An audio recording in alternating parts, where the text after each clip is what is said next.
Minister of Agriculture, Mr. Zulfikar Mustafa, all other members and speakers of this webinar, directors of the Guyana Rice Development Board, government officials, millers, food manufacturers, and industry representatives, invitees all. A pleasant good morning to you. As we celebrate Agriculture Month this year, transforming our food systems, achieving food and nutritional security, I am proud to welcome you to the Guyana Rice Development Board's Rice Value Added webinar. My name is Gangade Dindial, a research assistant within the Post-Harvest Value Added Department, and I will be your host for this webinar, which is being held in an effort to promote the development and expansion of Guyana's rice value-added sector through stakeholders' involvement. Without further ado, I would like to introduce you to the General Manager of GRDB. He joined this organization during the year of 2002 as the Extension Manager. He eventually became the General Manager acting earlier in 2021. Mr. Ragnat is known for his well-oriented and managerial skills. Mr. Ragnat, please.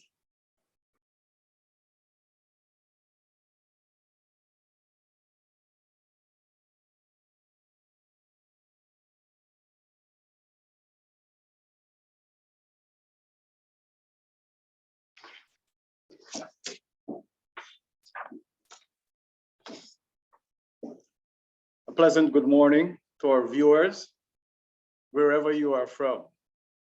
On behalf of the Honorable Zulfikar Mustafa, Minister of Agriculture, Mr.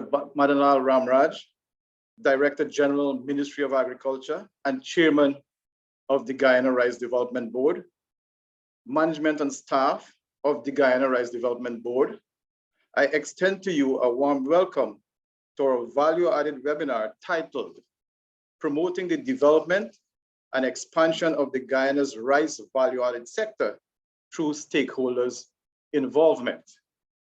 It is a first of its kind to be held by the board, as it seeks to highlight what has been done so far, and more importantly, what are the plans for the future. I encourage you to participate fully in the proceedings and look forward to your valuable feedback as to how we can make the value-added sector a success. I thank you.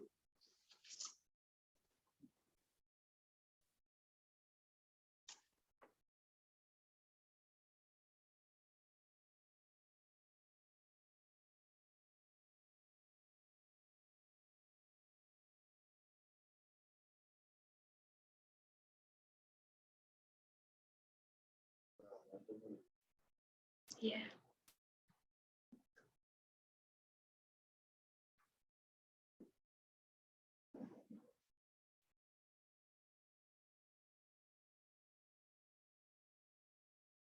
Thank you, Mr. Ragnat. Our next speaker to deliver remarks is no stranger to the GRDB family. He is the chairman of the board of the Guyana Rice Development Board and the Director General of the Ministry of Agriculture. He has over 6 years of experience in the rice industry, having served as the Deputy General Manager of the board. As the chairman for the past year, he has guided the policy direction of the GRDB to ensure more effort and energy is dedicated to the rice value-added department and industry. Without further delay, I invite our chairman to deliver his remarks. Mr. Ramraj. Thank you very much, and a very good morning to everyone. Dr. Smith, Honorable Minister, good morning, everyone. I'm happy to be presenting a few remarks this morning in respect of our value-added, in our value-added webinar. I recall when I took over the chairmanship of the board, and we were looking at the subcommittees. We then decided on the importance of value added in terms of rice. And so for the first time, we have set up a separate committee that deals with value-added product in terms of rice product. So I'm very happy that we have made progress continuously in this particular area. And the expansion and improvement of the agro-processing industry in Guyana is a prerequisite to the country's economic development and ultimate industrialization. Guyana at present can be described as a prolific primary producer of agricultural commodities. However, since taking office in August 2020, our government has begun to position the agriculture sector to capitalize on the production numbers for the advancement of the agro-processing sector. Guyana agricultural industry has long been focused on rice, which is the country's largest exported agricultural commodities. Like many other rice-producing countries worldwide, the future of Guyana rice lies in evolving from traditional market of producing rice for local consumption and export to capitalizing on the market opportunities provided by value-added products. It's only in recent years, however, that Guyana has made a significant effort to explore the development of value-added rice products, such as biofortified rice and rice flour, etc. Value addition to rice enhances the overall profitability of rice production. It is for this reason, in February of this year, at the level of the board, we have established a value-added resource subcommittee, which I alluded to earlier, to advance the government's policy direction in this industry. A wide range of products can be developed from rice, but despite being the highest produced agricultural commodities, value-added rice products account for a small fraction of the food products manufactured in Guyana. Commercial scale products in Guyana include beer produced by Banks DIH and the Morning Glory cereal produced by IAST. On a smaller scale, rice flour is milled and sold by Mohammed's manufacturing enterprises, and rice wine is produced by the Pandama Retreat and Winery. Other rice products sold are imported. Globally, there are a great potential for value-added products, and these include rice of various grain types: sweet and waxy rice, aromatic rice, rice in processed form, example, parboiled, quick cooking, puffed, crisp rice, flour, rice in processed food, example, baby foods, bakery, breakfast cereals, confections, beverages, dairy items, dessert, side dishes, sauces and spreads, soups, etc. So it is important for us to improve the trajectory of this value-added department, and for GRDB to add value to the rice that we have been producing. I know, or as earlier described, many of our products, or the majority of our export, are in the form of rice and white rice, parboiled rice, and sometimes in paddy, etc. But I think the time has come for us to add value, and this is what the government and our minister has been pushing. And as a board and as a chairman of the board, we will continue in this direction to ensure that we build on what has been done so far, and to improve our processes so that we can move into the value-added area in a more efficient and in a better way. Thank you very much.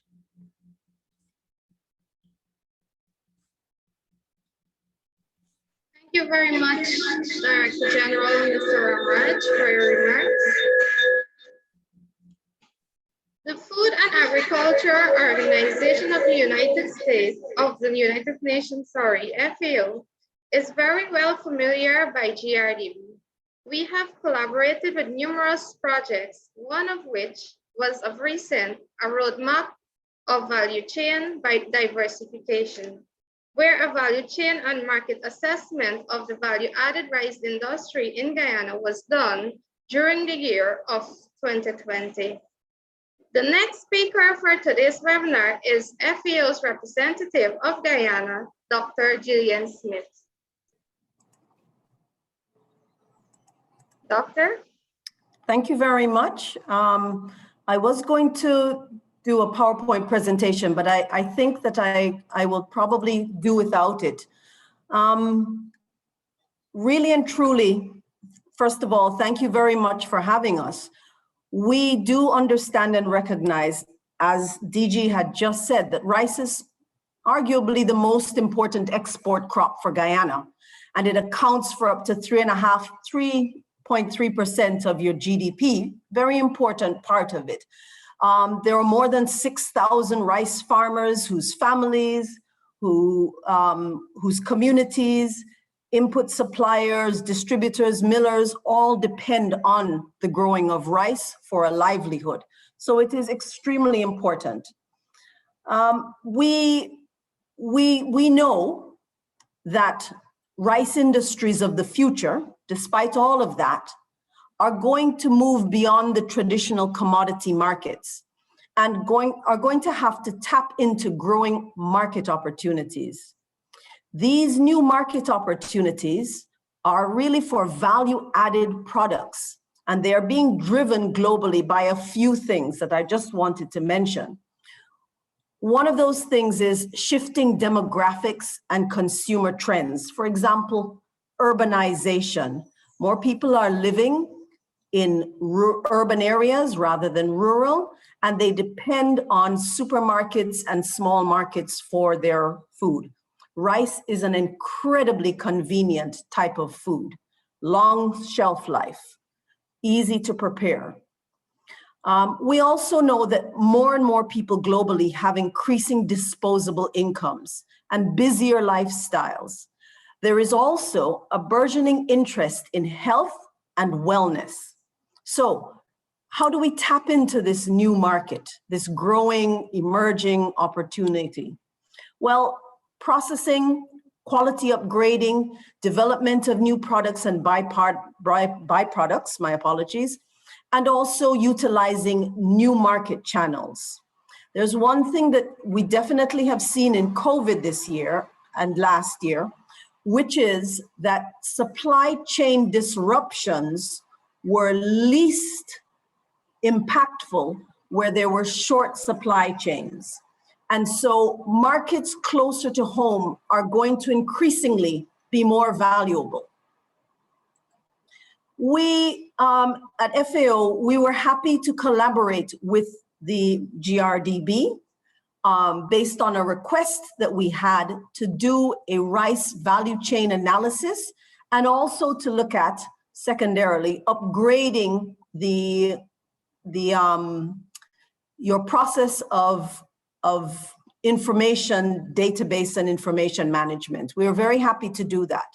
Now, a lot of the work, while we did provide a lot of the technical guidance, I have to really indicate my appreciation and how impressed I was with the work and the skill sets and the enthusiasm of the GRDB team on the ground that really did a lot of the heavy lifting and really guided and ensured that the work that was being done and the technical support that was being requested met the requirements of the country. And this is the way we want to work in FAO. We want to be a partner to your development agenda, to your plans. So we prepared this roadmap for value chain diversification. The document is available and we will work with GRDB to ensure that it's widely distributed. But I wanted to mention a few quick things out of it. One of them is this. We saw through the work and the analysis that was done, 3 key entry points for value-added rice. Number 1 is health substitutes. Number 2 is for that wheat-conscious market, the gluten-free. And the third one, which is probably the one that is growing the fastest globally, is modern convenience, snack bars, cereals, etc. We think it is important also for you to have these 6 few considerations. The first one is to enter into a competitive rice value-added sector. You really have to have, it is vitally important to have a full, strong value chain for rice, from inputs right through to the producers, the millers, the distributors, the consumers. All of this simultaneously has to be strengthened, and this is going to allow you to have very good entry points for stakeholders to innovate and to build out value-added products. The second one is the new technologies. We have to quickly move from pilot scale to commercial. For all of this, of course, public-private sector collaboration is going to be vital and going to be necessary to encourage the investments that are required. And I know that this is something that government has been particularly passionate about recently, and the Honorable Minister has mentioned on several occasions the importance of the private sector in all of the plans for the development, the very ambitious development of agriculture and of course the rice sector. It is very important to pay attention to consumer demand. Consumer demand is what is going to drive the markets of the future. My apologies, excuse me. And it is important to be able to have that constant attention to the market analysis, to be able to see the trends as they emerge and to step into those trends early on in the process. The trends change quickly, and it is important for any rice value added thinking and production to be extremely responsive to this. And for that reason, comprehensive and ongoing market studies are very important as well. Finally, I'd like to just indicate it is very important to harness the creativity and the innovation that exists in Guyana to learn lessons from bringing other value-added products into the market. Industry development isn't going to happen overnight. This needs consistent and strong efforts, and it needs all hands on board. So collaboration, joint investments, mutual efforts, and strong coordination are going to be essential. Finally, I want to just say, acting now is going to pave the way for the value-added production of the future and will help Guyana to avoid missed opportunities. My communications person told me I must end by saying, make it nice, make it rice. Thank you very much.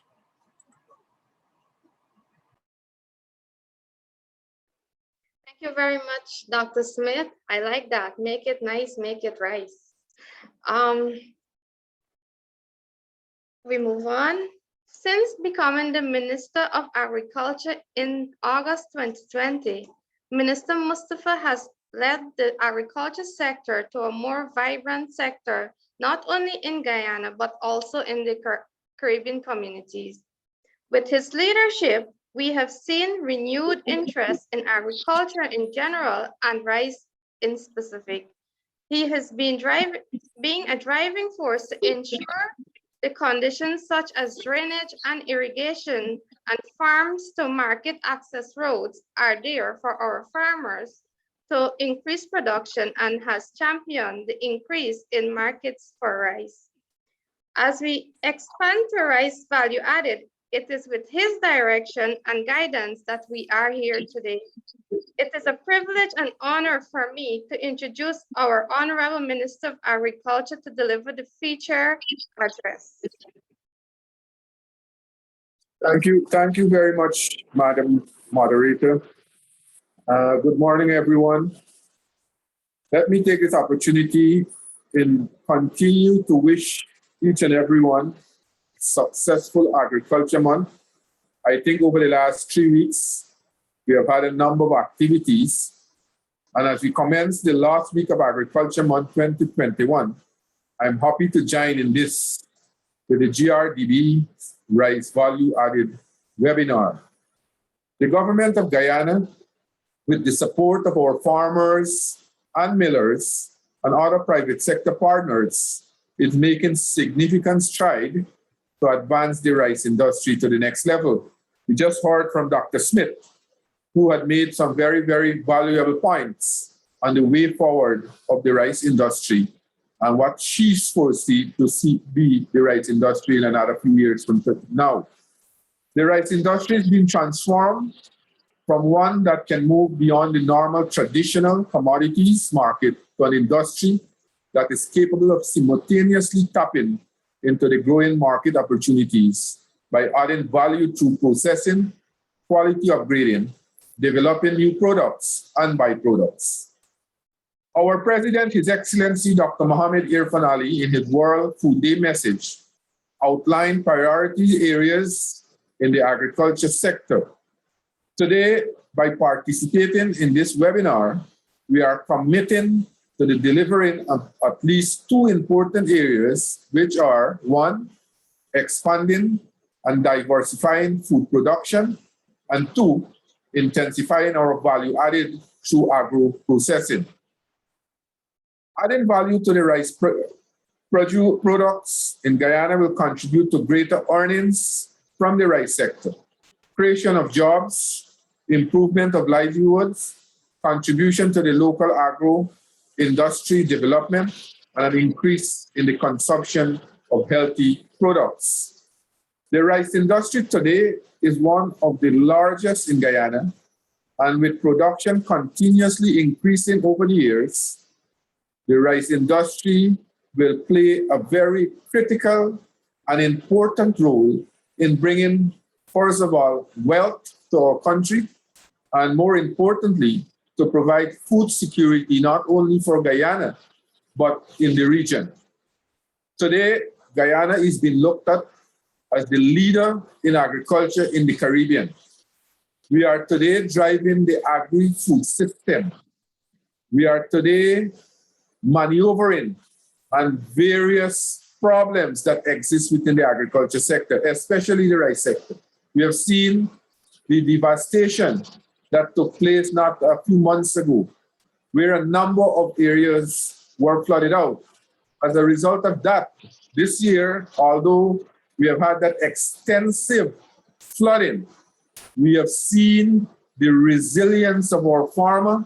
We have seen the resilience of the Guyana rice industry, where today we will be producing, or we are almost 70% of the crop we have planted, although we have suffered so much. In 2020, production was just over 1 million tons of paddy, with 588,738 metric tons of paddy, rice, and rice byproducts exported, earning a total of $243.2 million US. In 2021, rice export already from January to September earned approximately $150 million US from exporting 335,000 metric tons of paddy, rice, and rice byproduct. The overall yield and production are expected to increase significantly in the upcoming years due to the investment in research and technology being poured into the industry and government's focus on improvements and expansion. And here I want to reiterate the new variety that we have started now, the GRDB 16, which has the capability of moving national average from 39 bags per acres to 60 bags per acres. Already, we are seeing our farmers and the rice industry are benefiting from this high yield from this variety. So I am very optimistic. In the future, we will also research and bring out new varieties that will be capable of also increasing this yield, the national yield. Guyana is on the cusp of seeing the benefits of such investment in research And here I want to say the biofortification of our rice production is one approach which from all reports has had successful trials. Guyana will be the first in the CARICOM region to release a variety of rice that is enriched with zinc. And this is a health benefit that Dr. Smith was alluding to earlier. This will surely put Guyana on the world stage as a serious producer, a nation that is ready to find a solution to solve its nutritional issues, and one which has huge growth potential and is accommodating towards investment. As part of its mandate to utilize Guyana's resources to produce and market high-quality rice products, the Guyana Rice Development Board has commenced work in the value-added sector since 2016 with small-scale lab trials. Recently, the emphasis placed on the sector has intensified. A value-added laboratory is under construction at the Burma Rice Research Station, which will be followed by a more robust program from product development and public awareness. As the government undertakes serious efforts to pave the way forward for viable value-added production in the rice industry, it is hoped that this webinar will not only outline the government's role in the development of the industry, but promote areas of investment in the rice value-added products. I recognize the contribution and support of the United Nations Food and Agricultural Organization for the work done in the rice industry, specifically the roadmap for value chain diversification in the rice industry, which I understand has provided a strong base from which practical actions are being taken to propel value-added production in rice. Let's keep up the collaboration in this area. And in this area, I also want to personally thank Dr. Gillian Smith for her role and her guidance during the last year, or over the last 15 months, I've taken up this position. I also want to thank the private sector for their contribution with the government. With the joint investment, common effort, coordination, and commitment, we can tap into these opportunities set before us to develop and expand Guyana's rice industry. Let us work together to have an even more thriving rice industry that contributes to the economic prosperity of Guyana and the Caribbean. Madam Moderator, I thank you for your attention.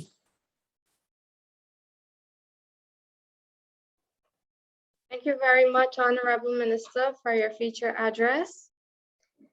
We now move on to the presentation of research findings on value-added products in Guyana.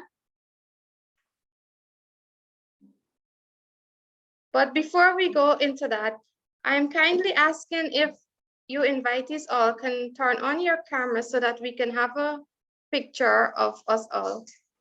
Thank you.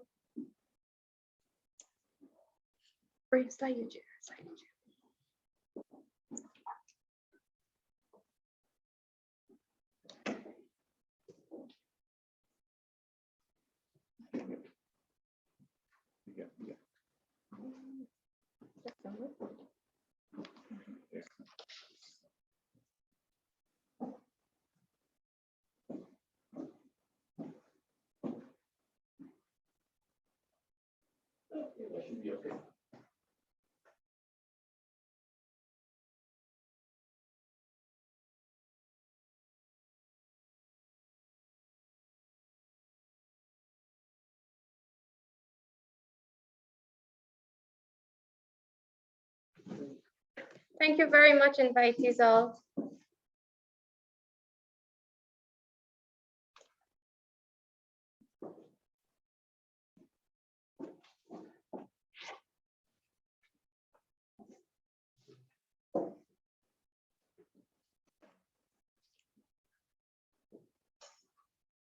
Ladies and gentlemen, invitees all, Ms. Narita Singh joined GRDB in 2010 after graduating from the University of Guyana with her bachelor's in biology. She worked within the entomology department for 3 years, after which she gained a scholarship to study food safety and quality assurance at the University of the West Indies. Today, she has 2 masters in the area of food and have been part of the post-harvest value-added department since 2015. Ms. Narita is now a lecturer at the University of Guyana. I now hand you over to her presentation. Thank you.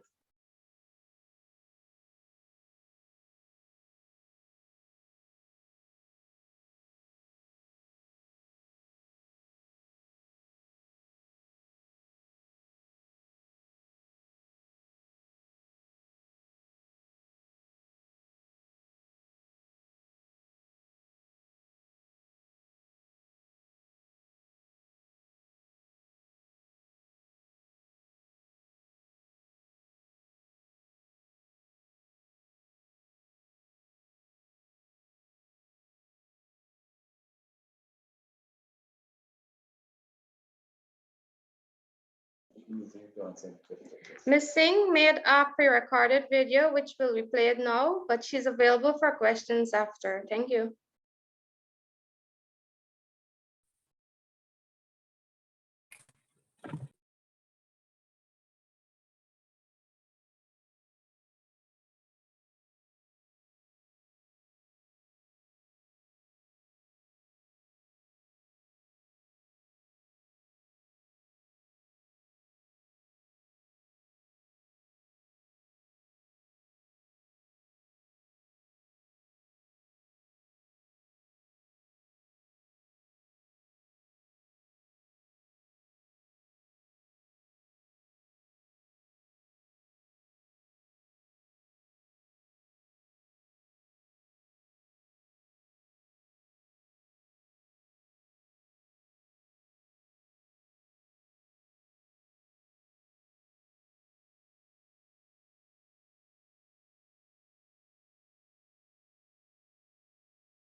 Good morning, everyone.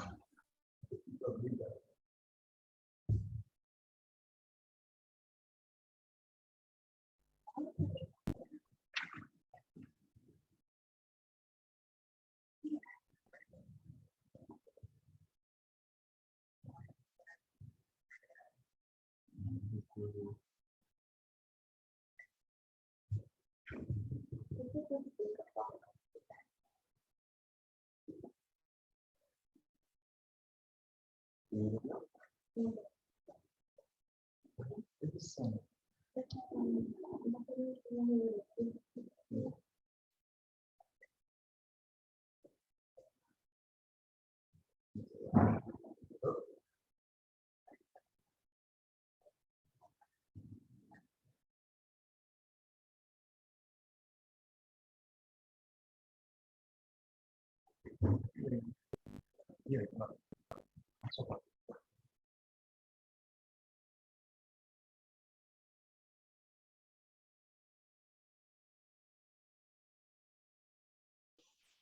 apologize for the delay. We are having some technical difficulties here right now. We are currently working on it.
Hold on.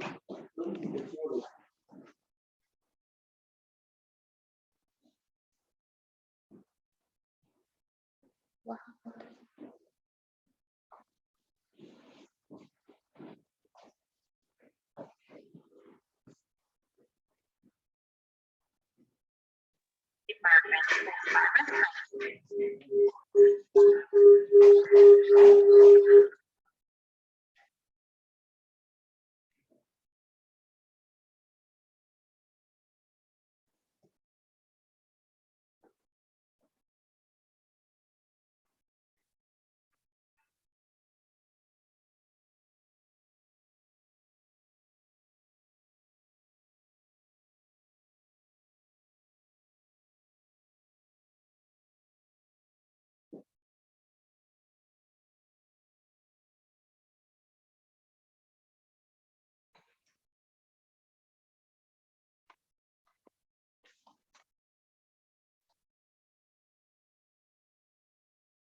for easy combination with other foods, and it's an excellent vehicle for 11 years and a good morning to everyone.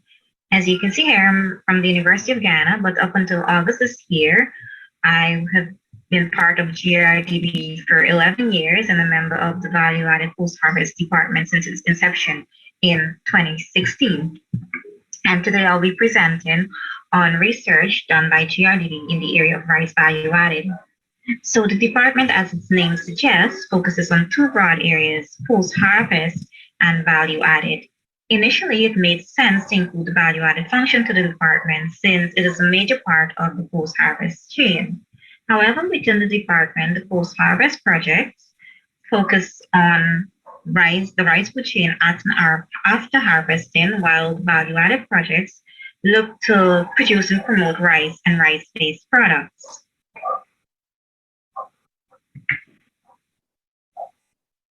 So the rice value chains are rapidly transforming. They have been shifted in demographic and consumer trends, such as urbanization, increase in incomes, busy lifestyle, increase in awareness in health and wellness. And so these are factors that are driving new market opportunities for value-added rice products. And rice industries of the future will be those that can tap into these growing markets by adding value to products through processing, quality upgrading, developing new products and byproducts, and entering into new market channels. So benefits of value added are many.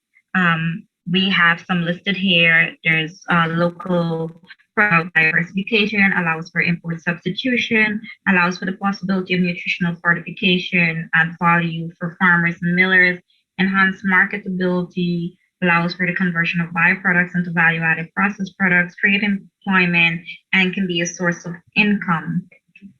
Now, why did we choose rice? Some advantages of using rice as value-added products is that rice is one of the most popular grown cereal worldwide, and in Guyana is one of the largest agricultural produce cultivated.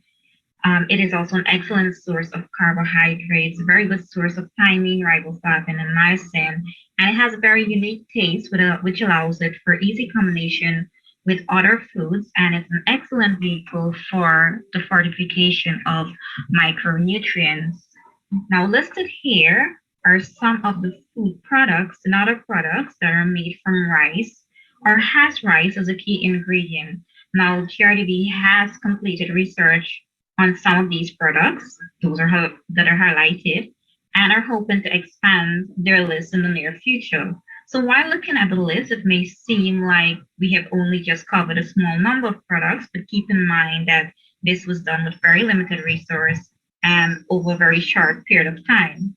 So with the value-added laboratory set to commission this year, new equipment, and GRDB's strong commitment in the development of the value-added industry, this list is guaranteed to expand. So the rice value-added department not only focuses on developing those products that were listed above, and so it's not just lab-based research, but it also includes undertaking market feasibility studies for potential products, having joint research and development with the private sector for product development and promoting public-private collaborations and partnership, and developing strategies which we can use to support our quarter-scale industries. So over the years, our main function was research. So we started out with the most simple yet most versatile foods consumed in Guyana. So those were bread, roti, and pasta, and these were all made from rice flour. Now, it is important to know that the flour can be produced from any variety of rice locally grown, from long, medium, or short grain, and whole or broken rice. And depending on your desired product, it can also be produced from Carvo, white, or parboiled rice. For all our products tested, we did both physical and sensory analysis, and for products that involve the composite mixture of rice and wheat, we use varying ratios of both rice and wheat to determine the best blend for consumption. So this table here shows the ratios of rice and wheat that we use for all our various treatments, And so if you look here, you can see we have 100% wheat, which was our control, 20% rice, 80% wheat, 40% rice, 60% wheat, and so on. For our physical evaluation, we look at the length, width, thickness, weight, and volume of our bread, and this was done after baking, and we compare treatment against each other. And for our sensory evaluation, we had 56 panelists, and they assessed the various samples for aroma, taste, texture, color, and overall acceptability. A 9-point hedonic scale was used to measure the degree of preference of the samples, where 9 indicated liked extremely and 1 indicated dislike extremely. A score of 5 or below was considered a limit of acceptability for all sensory attributes. And our results were subjected to an ANOVA test. Means were compared using LSD, and statistical significance was defined as P is less than or equal to 0.05. So here we're going to get into some results of our projects. The first one, we looked at physical evaluation, and here we looked at the composite rice wheat bread. And as you can see here, we looked at length, width, and thickness of the breads for the various treatments. And so if you look at length, we can look at the blue columns, and they will show you the length of the various treatments. And if we look here, we can see the letters indicate that the treatments were statistically similar, the same letter, and different letter indicates that they were statistically different. And so we see that the control and our 20% rice, 80% wheat, and our 40% rice, 60% wheat were statistically similar in terms of length. However, in terms of width and thickness, we have our control and just a 20% rice and 80% wheat. When we looked at weight and volume, we can see similar readings. We have our wheat and 20% rice, 80% wheat mixture producing similar weight and volume. Again, they were both the two treatments were both similar as well. For our sensory evaluation, as you can see here, we have our different attributes: aroma, color, texture, taste, and overall acceptance, and each column represents the different treatments. So we can see here we have 100% wheat, 20% rice, 80% wheat were statistically similar in terms of aroma, and all the other sensory attributes, including the overall acceptance, whereas the other one with higher rice, which was 40% rice, 60% wheat, had significantly lower scores in terms of the sensory attributes. We did also sensory evaluation for the roti, and the roti gave a little better reading in terms of the rice mixtures. And we can see here 20% rice, 40% rice, and even up to 60% rice had similar reading with our control. Our next project was that of gluten-free, and so we looked at gluten-free bread and pasta. Here we had 3 treatments: 100% wheat, 80% wheat, and 20% rice, and no wheat at all with just rice flour. However, rice flour bread and pasta included xanthan gum and peppercorn starch to keep the flour more together and give it that sticky texture. So for our pasta trials, only sensory analysis was done. And this table here shows the length, width, height, weight, and volume. So all the physical attributes for our gluten-free bread. Now bear in mind, it's not fair to compare gluten-free products with our composite or even wheat product, but this is just to show you an idea how these treatments perform. And as you can see here, it was statistically different from both of the other 2 treatments. Similarly, with the sensory characteristics, this is for the pasta. We can see here that our rice flour pasta was again different from the other treatments. Then we looked at storage of the rice flour. Now, rice flour, we know, will be the key ingredient for most of these products. So we look at storage for 0, 2, 4, and 6 months, and those were the treatments, with 0 months being our control.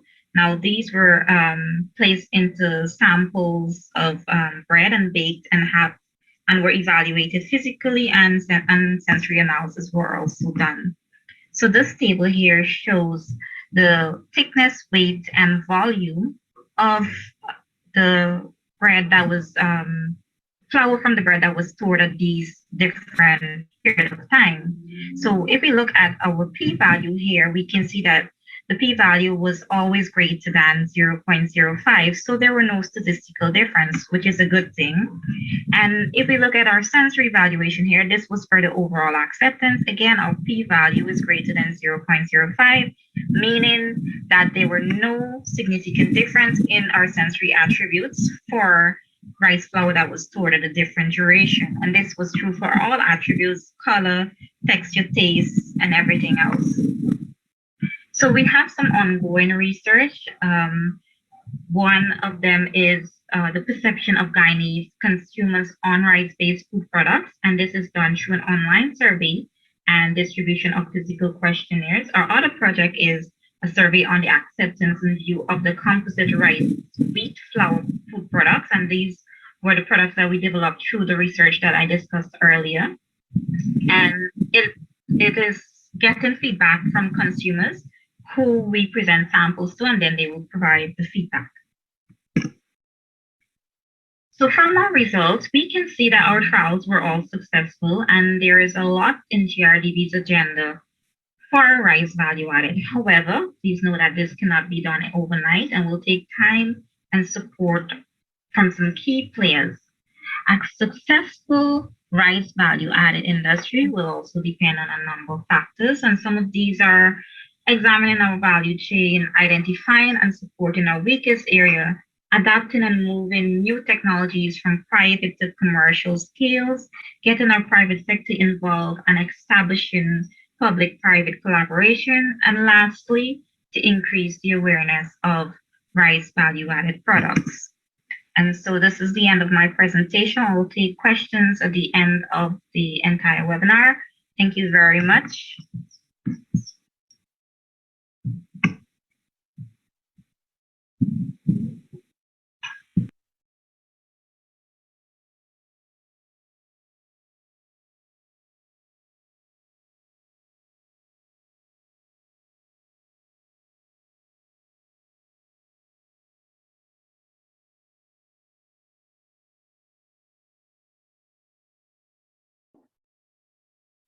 Thank you very much, Ms. Narita Singh, for presenting to us on all the research and findings that the department has thus far completed. Invitees all, as you can see, the rice value added section has potential and is very much ready and eager for the next stage for investing in large scale. GRDB is not the only agency that has been carrying out research on value added products. The Institute of Applied Science and Technology, IST, has been working on same. They have been producing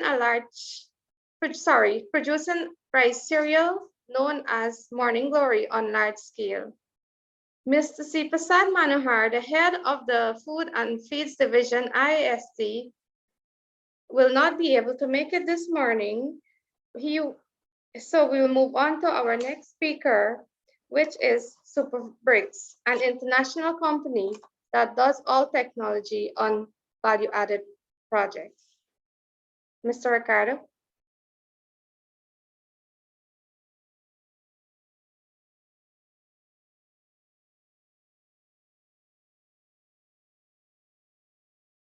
Yes, good morning. Good morning, everyone. Thanks to GRDB and this opportunity, we would like to thanks for and have the opportunity to present to you the added value technologies that SuperBricks manufacturing company, an engineering company from Colombia, is able to offer and to support the Guyana sector, rice sector. Today, we'd like to present a short video of 2 minutes in relation to what SuperBricks does for the people who is not really familiar with the company. And after that, Engineer Juan Camilo, our commercial VP, will give you a short presentation, and myself about the added value technologies that we have to offer. So, Juan, please go ahead with the video.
This video is coming from Superbricks.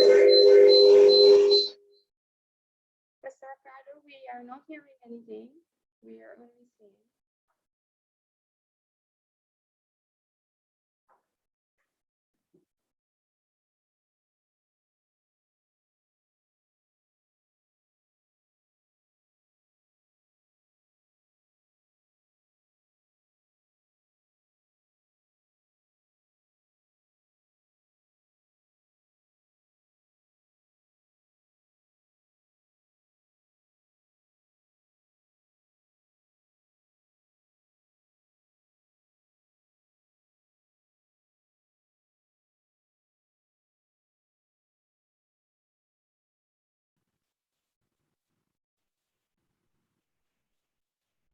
Thank you, Juan. So Juan is going to share the presentation. Go ahead, Juan.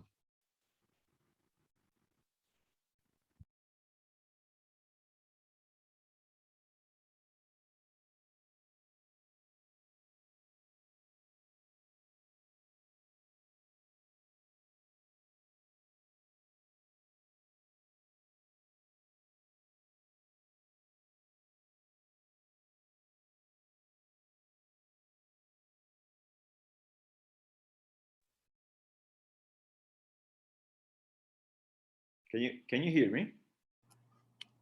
Sorry, we're not here. I'm not getting any sound at all. Not from the video, and Do you hear me? Yes. now I hear Juan. Juan.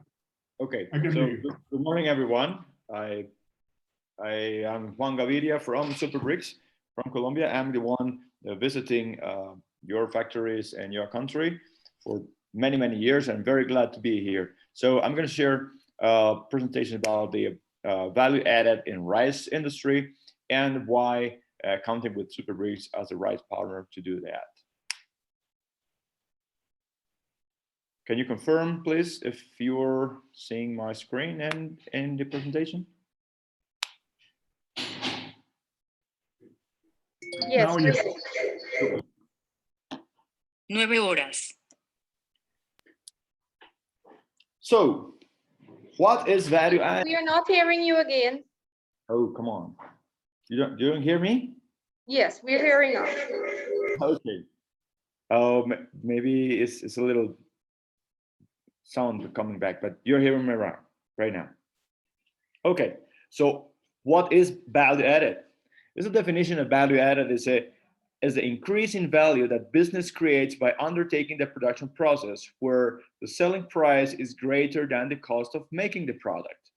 So the key benefits of it is charging a high price, creating a point of difference from the competition, protecting from competitors trying to steal customers by charging more prices, or focusing a business more closely on its target market segment.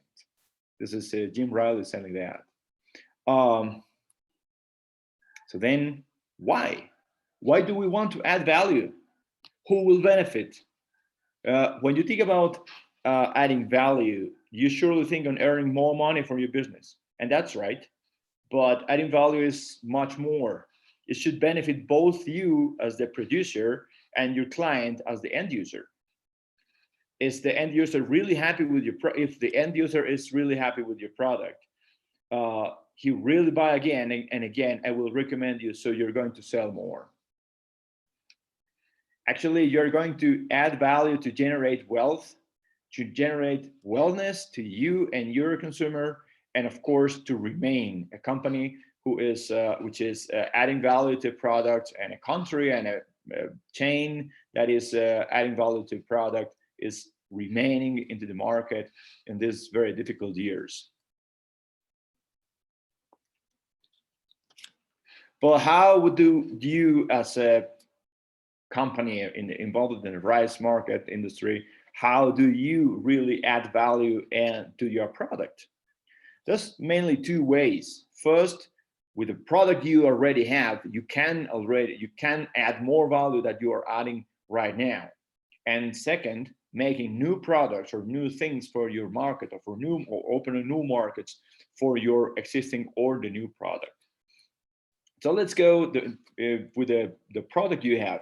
So the first thing to add value to your chain is improving the raw material acquisition with good negotiation, with integrating the chain, integrating with the chain integrates vertically between the producers of the raw material, both with the producer of the manufactured product, and also with those marketing and selling the product out.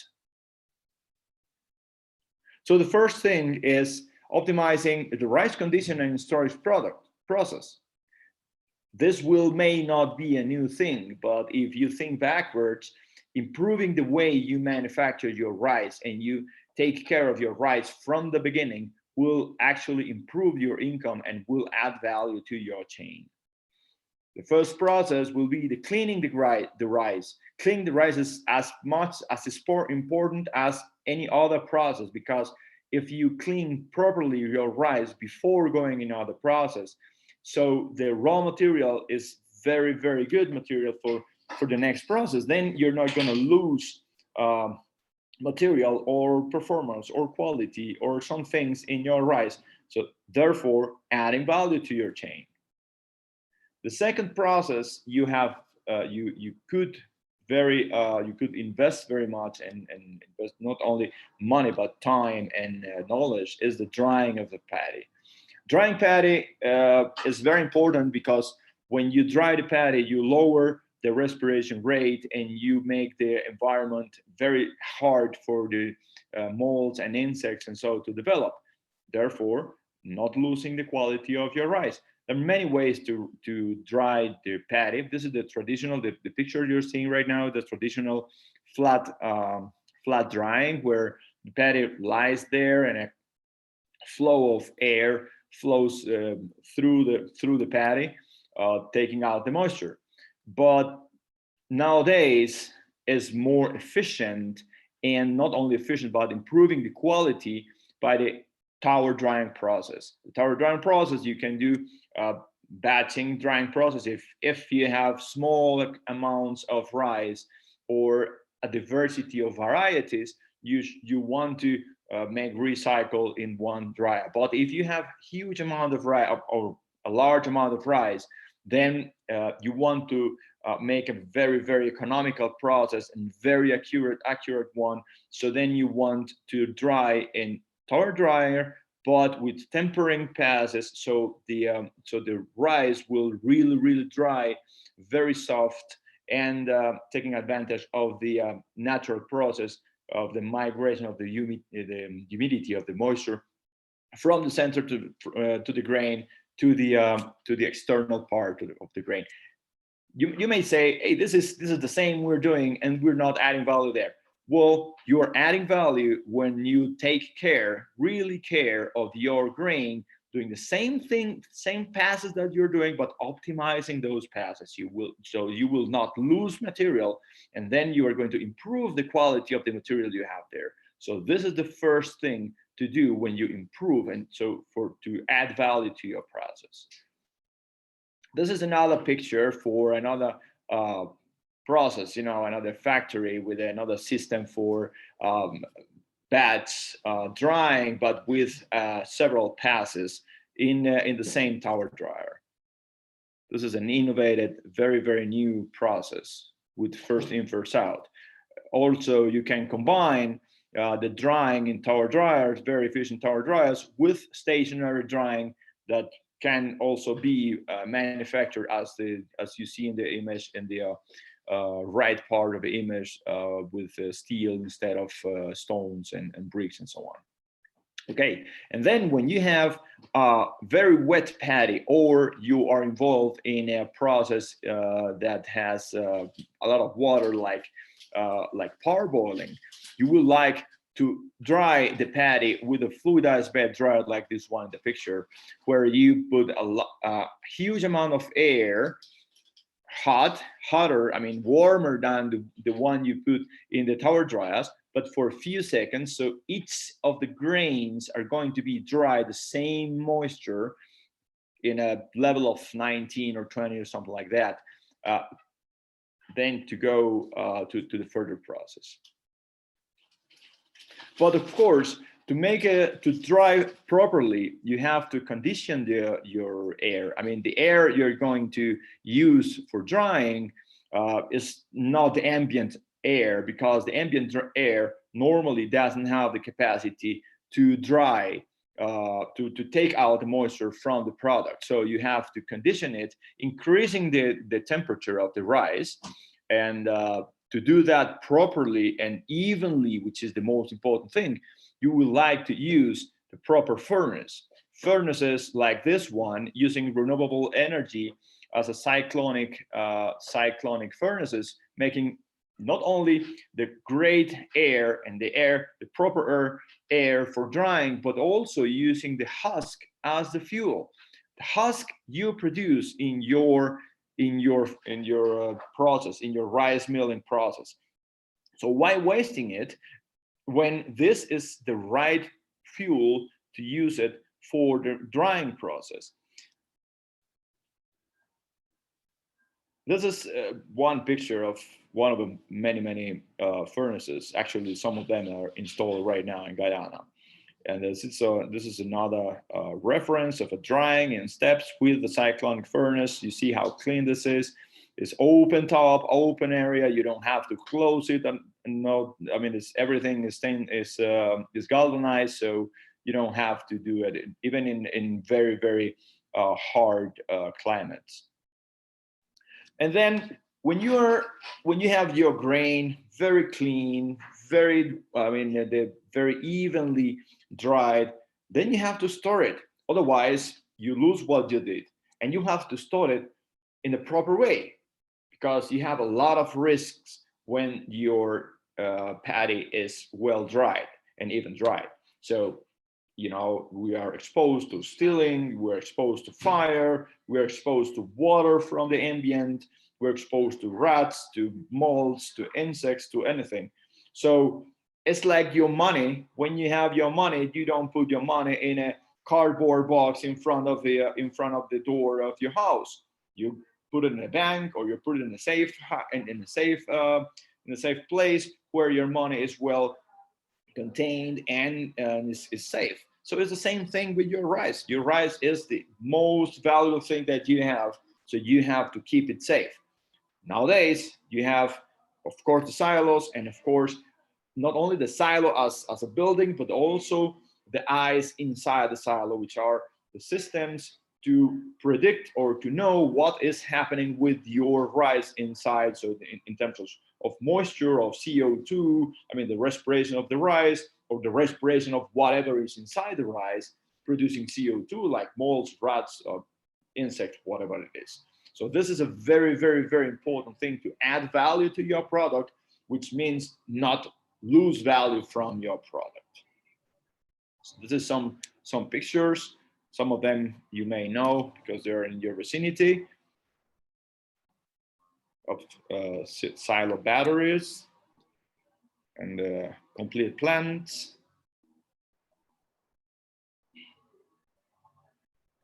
And then, of course, the milling process. Once you have your product very well conditioned and well kept, I mean, stored for some time in a very safe way, you then you have to produce your white rice or your cargo rice, but also taking care not to breaking it, and of course, not losing the weight that you have been, keeping from the beginning.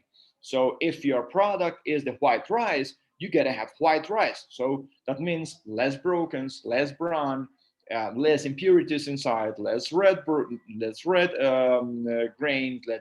less green grains, and all that made in a very in an optimal way, so in a very economical way, not wasting also energy, not wasting space, and keeping it safe from contamination. So this is a picture of a rice mill, a very modern rice mill, a very small one, but very clean, very modern, and very optimized. For example, this is a modular rice milling process where the rice mill is packed or is assembled inside containers, one over the other one, pre-assembled in a company, so you can move it from part to part. I mean, from the one town to another town if you need it. And then, of course, if you have the technology to mill and to condition and mill your rice, you have to see what's happening there, what's happening in your process. And the only way to see what's happening in your process is taking great samples and analyzing them with the right tools. So a good laboratory to analyze what is happening, to actually to make like a small process. You can see here in the picture, it starts from the from the left side with dryers and ends in the right side with the polishers. You have to replicate all your process so you can take care of what is happening exactly there in your process, so you will not lose quality and you will improve and gain add value to your process.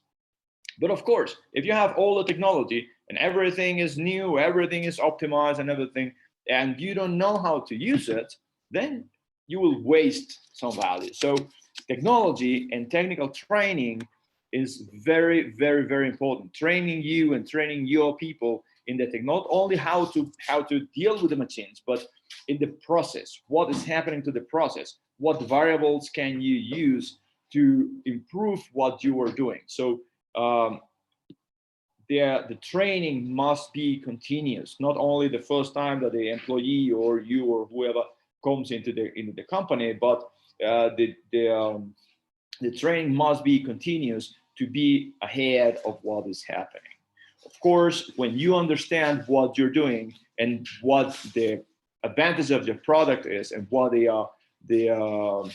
opportunities you have, then you can do the next step, which is making new products out of what you have and utilizing the co-products, not byproducts, but co-products that you are producing in your system. Of course, market omnichannel is basic. I mean, if you want to increase your value, you have to brand yourself, you have to brand your product, you have to tell the world that that extraordinary product is yours, it's manufactured by your people, by those Guyana stamps and even region stamps and brands for the producer. Those very, very strong for the people to really trust you and buy more and wanting to buy what you're producing because of its extraordinary characteristics. Of course, everything that we do goes, and mainly in the rice industry, goes to increasing the social responsibility. You're feeding the world. So at the end, adding value to the society will return that value to you for sure, as a country, as a value chain, and of course, as an individual, when you do the right thing and you feed the world the right way. Ricardo, you can continue with the with developing new products from fractioning. Thank you, Juan. Yes, indeed. It's very important, Juan, what you point out, that coming from post-harvesting to obtain white rice, that's supposed to be the main business, you have to pass through all the steps that you just show us, which is cleaning, drying, storage, and milling. White rice or parboil or any of the type of varieties that the Guyana rice sector is producing. Now, I would like to present to you several ways how to add value to the co-products. And this is the first one. So in here, we're seeing a way how to fractionate rice kernels, either whole grains or brokens, into flour. But you have, we call that kind of systems milling or fractionating, which is in general terms, we call this type of systems micronization, because we're reducing the size of the particle to a micron size of it. Could be between 50 microns to 150 microns. And this particular system give you a shape, a spherical shape particles, which is very interesting and makes a big difference between grinding or normal milling with a hammer or a roller mill, because it gives you a round shape particle that give different properties, like easy to be added and to be, how you call it, dissolve or to do beverages, instant beverages, and soups, condiments, and many of the ways how to add it, and the particle will integrate better with what you're doing. Next slide, one. Here we can see, in that one, we can see how it's a short process. You have the micronization in the middle. You have several hoppers at the right hand. Then you can, at the same time, reduce the size of the particles by adding flavors, sugar. Like if you are thinking in doing a cacao, or a chocolate beverages, then you can add cacao, sugar, and rice. And it will mill and grind or micronize all at the same time, and all the particles will be blended inside of a machine and reduce in size, particle size, and then you have a complete easy product to be sold. Now, if that is a raw rice, it's gotta be not an instant, like we would like to do baby food, for example, then you need to do a heat treatment in front. You need to cook the rice in the traditional ways. There are several ways how to do it, but you can do direct cook flour, or you can do raw flour, both ways. Next.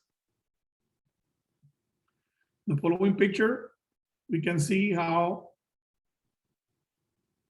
this is also a plant that is producing like 16 different type of flours.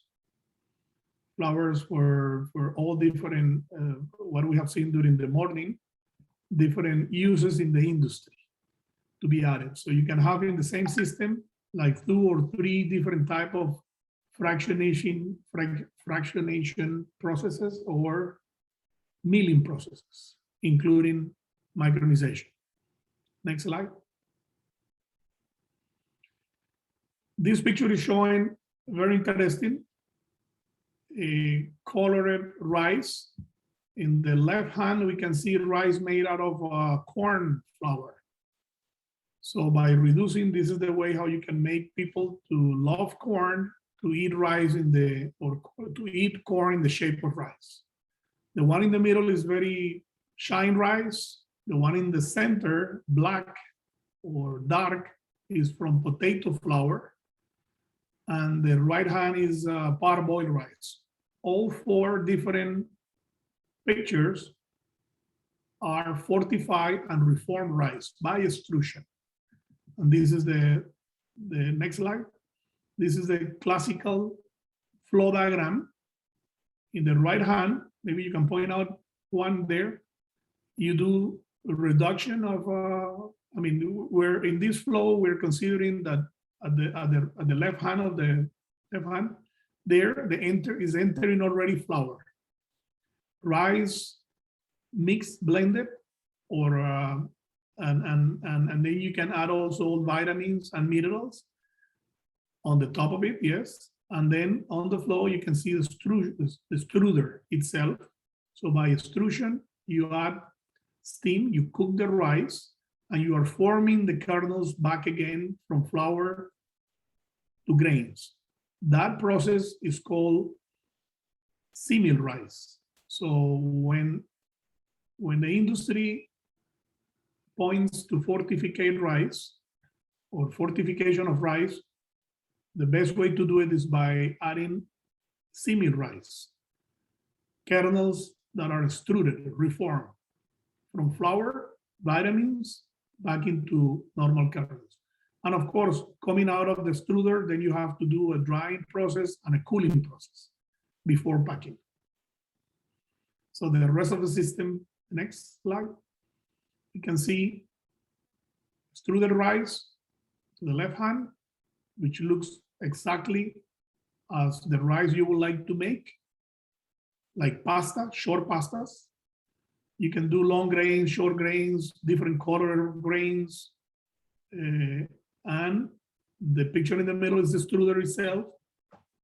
And the right hand is the way how the front of the extruder, where the kernels are coming out of the extrusion. Next.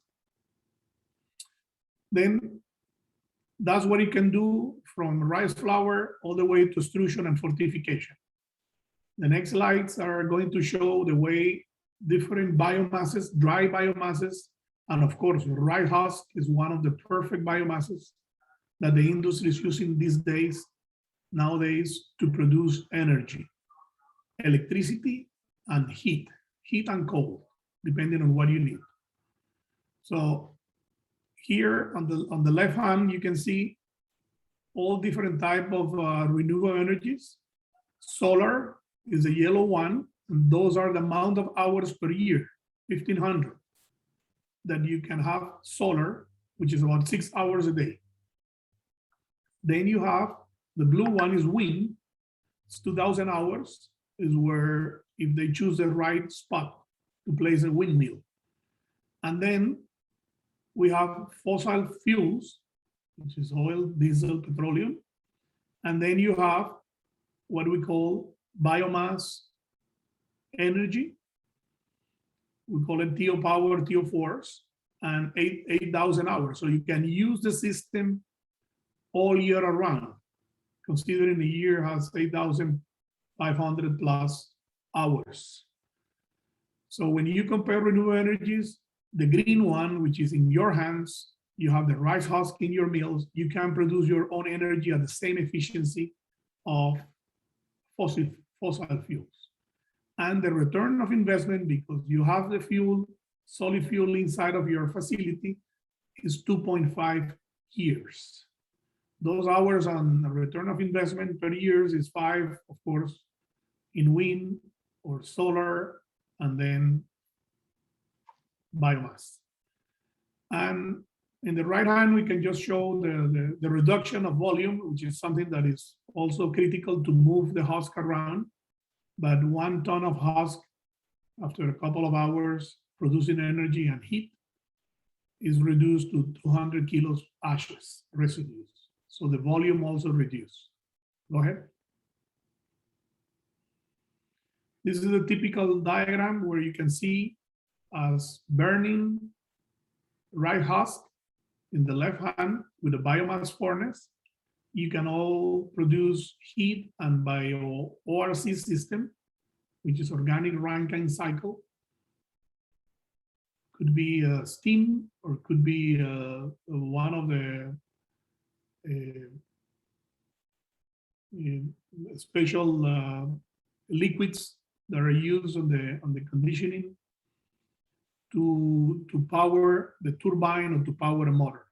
So out of the motors, you get the electricity in one side, and in the other side, you can have always heat that could be used in your existing drying system or parboiling system, or refrigerated rooms, for example, if it's a seed processing plant.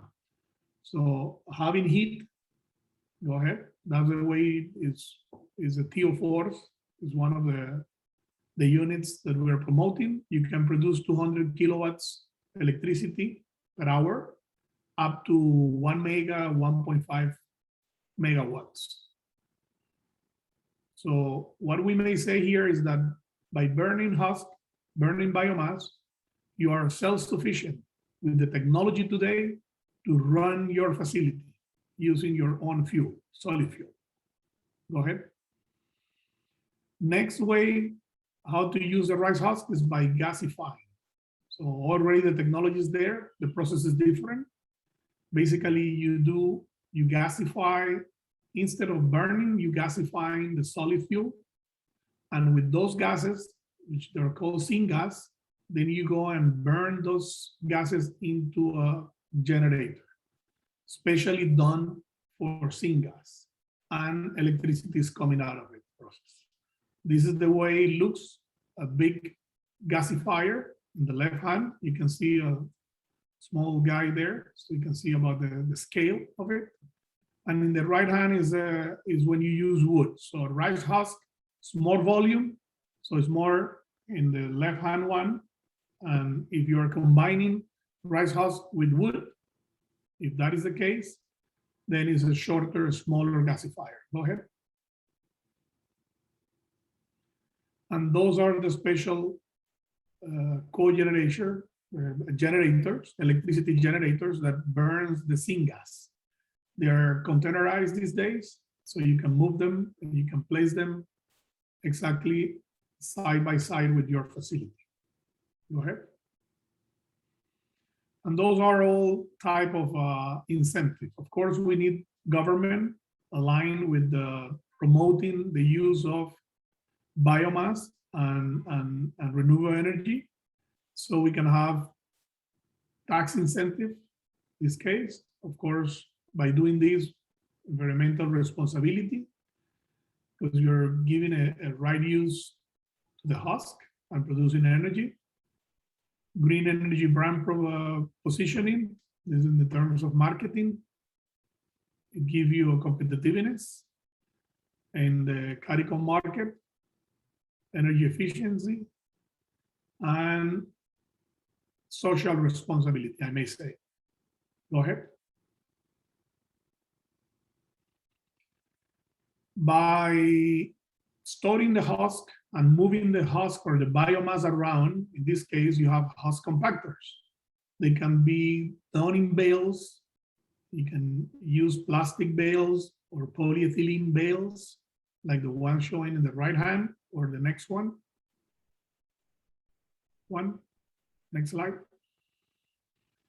Could be bales of 50 or 200 kg.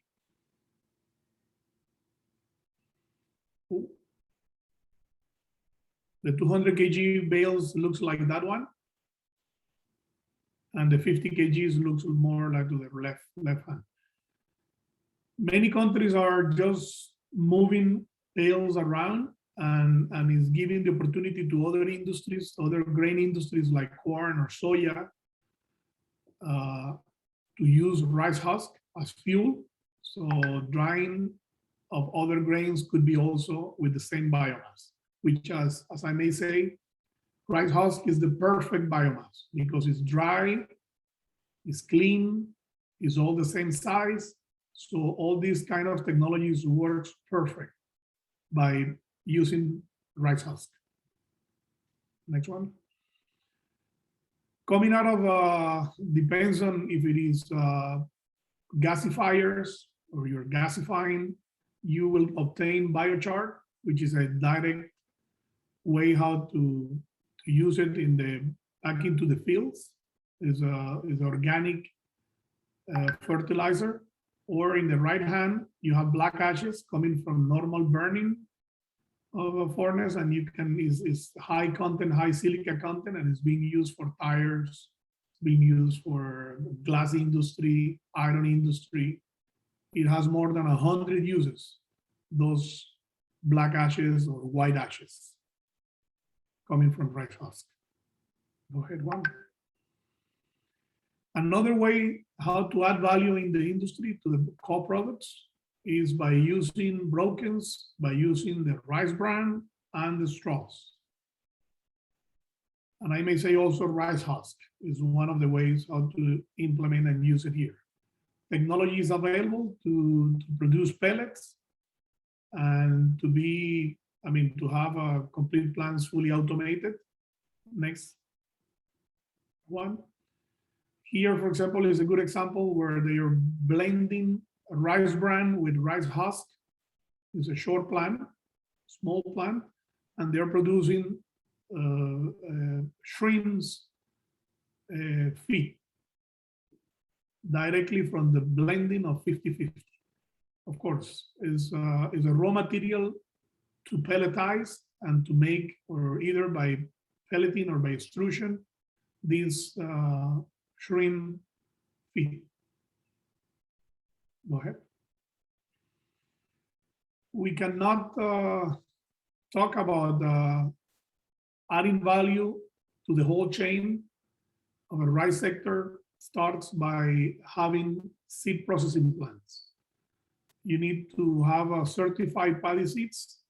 As the minister was pointing out this morning, GRDV 16 is giving from 39 bags up to 60 bags per acre. So the improvement is very much. Go ahead, one.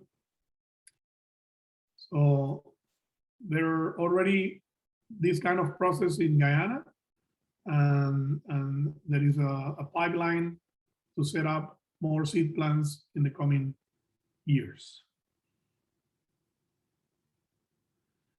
And just to complete the presentation of SuperBricks, which is your partner in this, we've been in Guyana for the last 20 years and we expect to be there for the next 50, of course, and work with you in all these add value technologies. And go ahead, Juan, you can visit our company. You are all invited to come to Colombia, Barranquilla, in the free zone.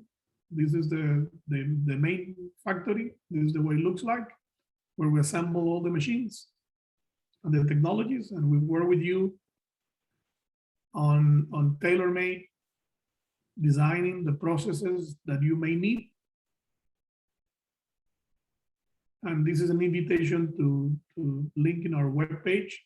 Go ahead, Juan. All these are images from the web pages. This is what we do: projects, equipments, services, and spare parts in all these sectors, and all different type of projects that we have been involved. That's it. Thank you very much for your attention, and we're ready to take questions at the end of the webinar. Thank you. Thank you very much, Mr. Juan and Ricardo, for that very interesting presentation. It is indeed a pleasure to have you to join and present those technologies to us. We are looking forward to future collaborations with you guys, especially from the post-harvest value-added department. With no further ado, I would like to introduce you to our next speaker, Mr. Carvo. He is a general manager of Saj Rice Group and also a director of GRDV's board of directors. Mr. Carvo has been in the rice industry for more than 10 years. Over to Mr. Carvo.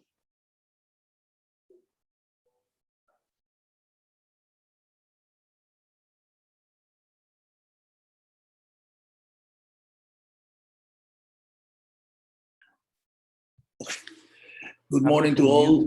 Thanks for the participation. And as member of the Value Added Subcommittee, It's a pleasure all what happened today in our first webinar, which we hope to have much more across the years, and to improve our way of marketing our final products. We have been across years working with mostly raw material, the export of white rice and parboil, and we're looking forward to improve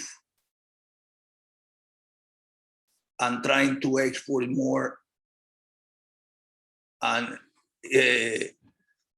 slow down maybe the exports of raw material and turn it into value added, or in as our government target, which is to increase the acreage. We will need to be able to work in the value added products to be able to handle the price as high as possible for our farmers, which we need to support as much as possible.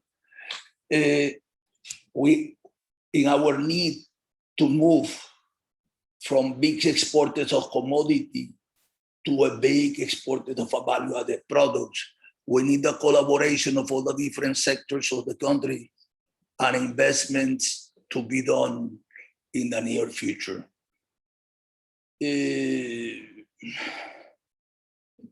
No, the experience, all what we can do, all what we can do in value added, I think have been shared, or most of the items have been shared with all our previous presentations. And we're looking is to give support as rice millers, exporters, and producers to the sector. Thank you very much. Thank you very much, Mr. Carvo, for your remarks. Invitees all, I do apologize for not having everyone on the program who were supposed to present today. Their presentation will be collected and emailed to you. Kindly send your email through the chat. Thank you. We are now open for question and answering. While the questions are coming through, I invite our general manager once again to give the vote of thanks.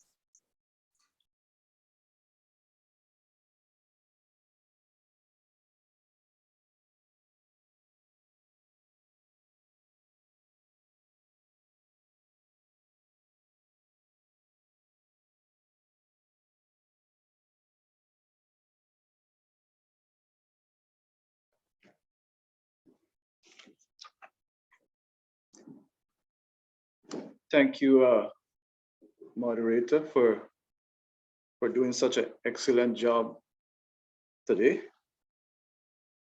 In giving thanks, I would first of all like to thank our Minister of Agriculture for gracing us with his presence.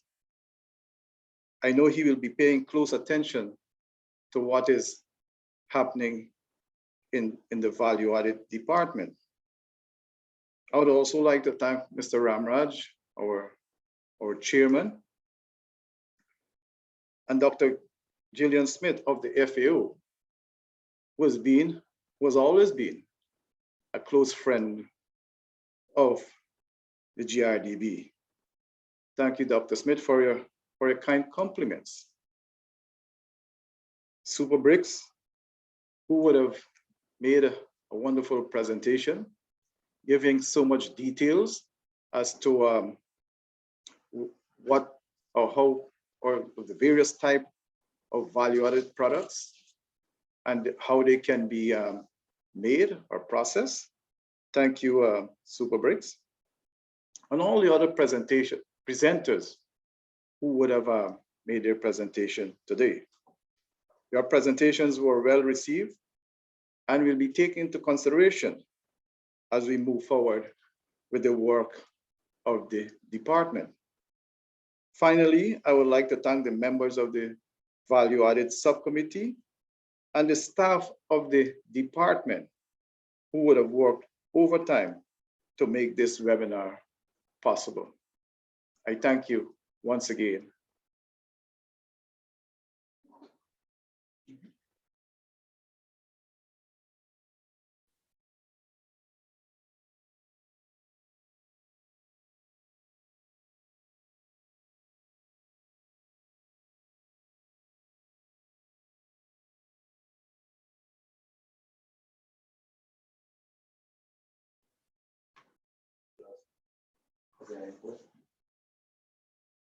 Can you start?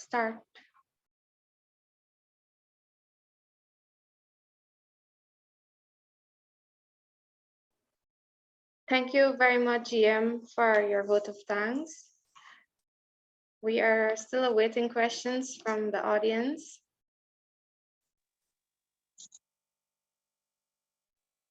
Morning, everyone.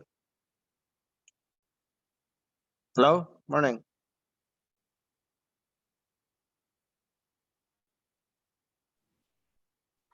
Hello.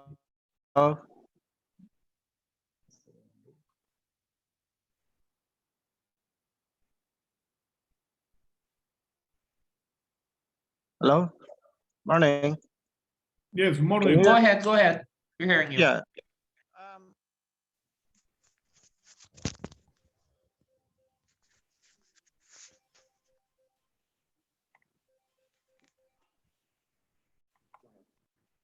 Go ahead.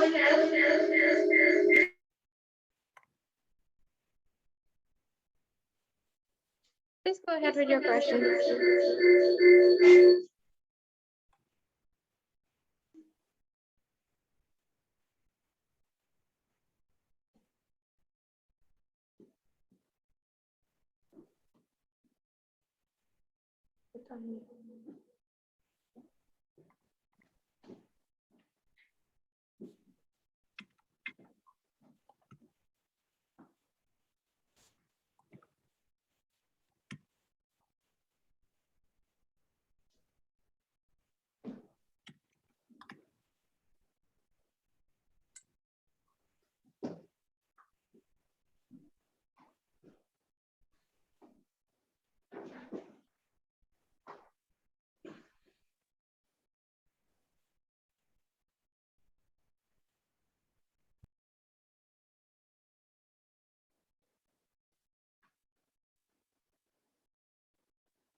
Hello.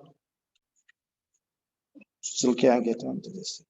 Are you there? Do you have a question for us? We cannot hear you Yes, right I do have a. Okay, yes, we hear you now. Okay. My question is that for the value added to really move, there should be private sector involvement, where the private sector has to be the driving force to move the value added, because government or even the board alone could not play the role.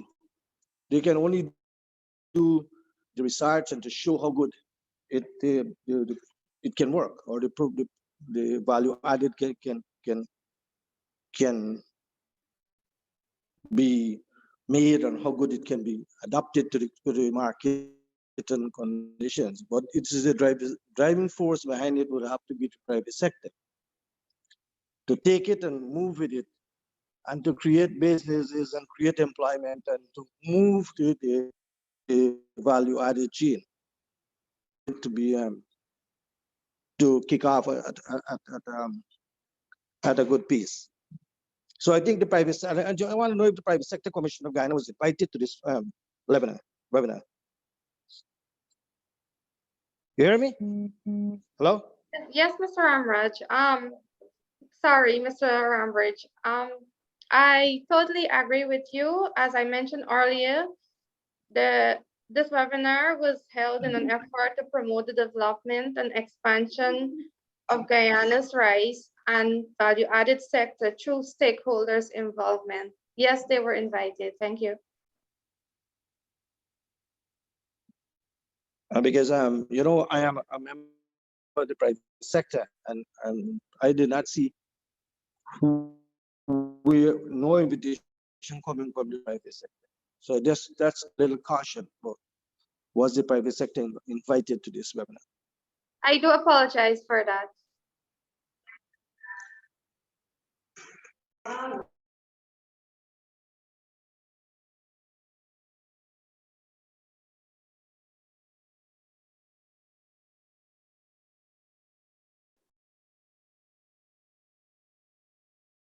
Any other question?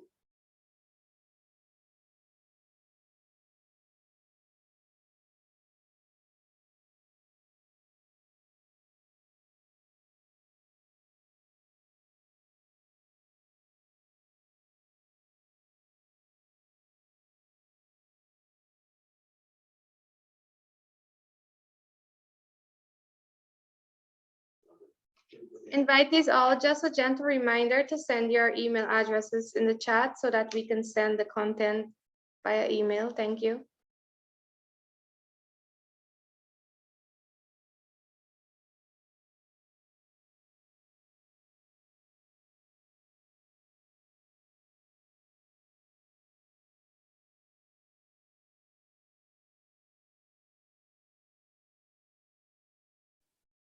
Also, please note that this presentation will be available on GRDB's Facebook page, website, and YouTube page by the end of the day. Thank you.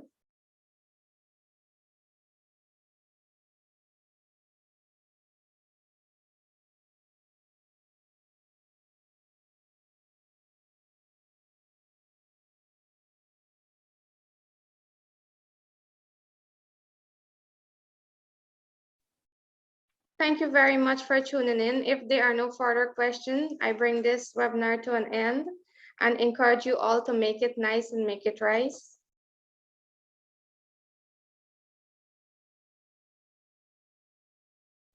Very nice slogan.